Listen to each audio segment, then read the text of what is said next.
Explosive whistleblower testimony. A former Facebook product manager telling Senate lawmakers that Facebook knowingly harms its users. Here are some key moments from today's hearing. I believe Facebook's products harm children, stoke division, and weaken our democracy. The company's leadership knows how to make Facebook and Instagram safer, but won't make the necessary changes because they have put their astronomical profits before people. Almost no one outside of Facebook knows what happens inside of Facebook.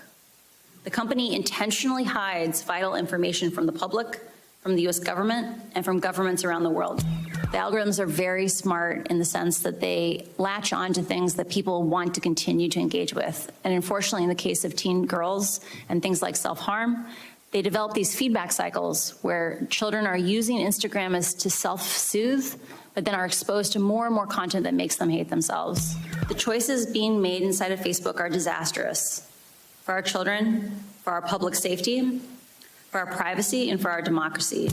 While important, these will not get to the core of the issue, which is that no one truly understands the destructive choices made by Facebook except Facebook. We can afford nothing less than full transparency. As long as Facebook is operating in the shadows, hiding its research from public scrutiny, it is unaccountable. Until the incentives change, Facebook will not change. NBC News technology correspondent Jake Ward's outside Facebook headquarters in Menlo Park, California. Jake, Frances Haugen there focusing on how toxic Facebook is for teen girls. She leaked internal reviews on that issue to the Wall Street Journal last month. So what motivated her?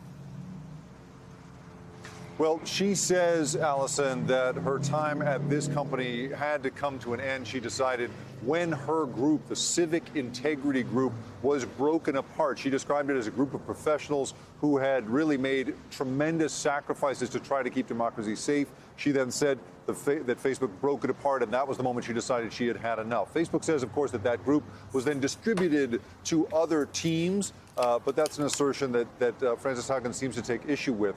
She also, however, seems to have been motivated by emotion. She described over and over again the pain she felt at seeing the effect she was seeing on on the body of users at Facebook. It is such a big company. It has so much reach. She talked about the long-term effects it has, especially on young women. Have a listen. So the idea that 20% of your users could be facing serious mental health issues and that's not a problem is shocking. I also want to emphasize for people that eating disorders are serious, right? There are going to be women walking around this planet in 60 years with brittle bones because of choices that Facebook made around emphasizing profit today.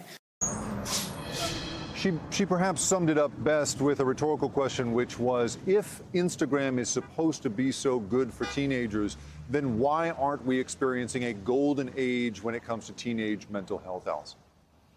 So Facebook is pushing back against her testimony. How's the company defending itself against these allegations, Jake?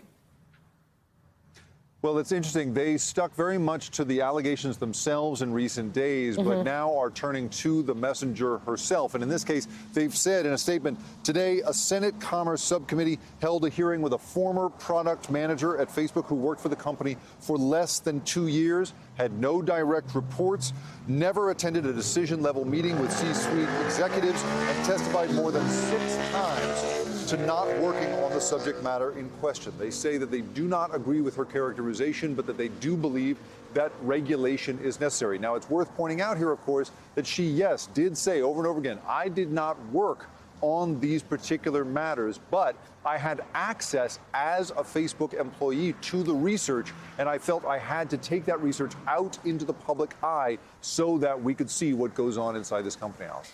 And Jake, how about Congress here? I mean, it seems like lawmakers on both sides of the aisle agree that they need to do something here, but we have sort of heard this, we need to do something about big tech before. Do we have any sense of what kinds of regulations they'll actually consider and if we might see some action here?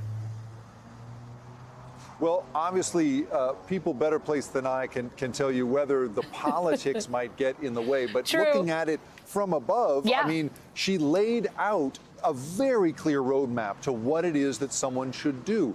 She basically said we need to, first of all, open up the research to public scrutiny. There have been some projects in which academics try to get Facebook data but it's been extremely difficult and has not produced the results that academics want. They would like much more broad access to Facebook data to see what effect it's having on us. And then second, she says, stop thinking about the content. We're not talking about needing to regulate the content. Instead, regulate the algorithms, the automated systems that decide what you and I see on these platforms. If they follow her suggestions, then that could very well be the absolutely, basic framework of some really groundbreaking new laws here, Alice. Yeah, and look, Jake, you said it right. It sounds pretty reasonable, but there are people better placed than you and I to talk about the politics here, and you never know how much that could get in the way. Jake Ward, thank you so much for your reporting. Thanks for watching our YouTube channel. Follow today's top stories and breaking news by downloading the NBC News app.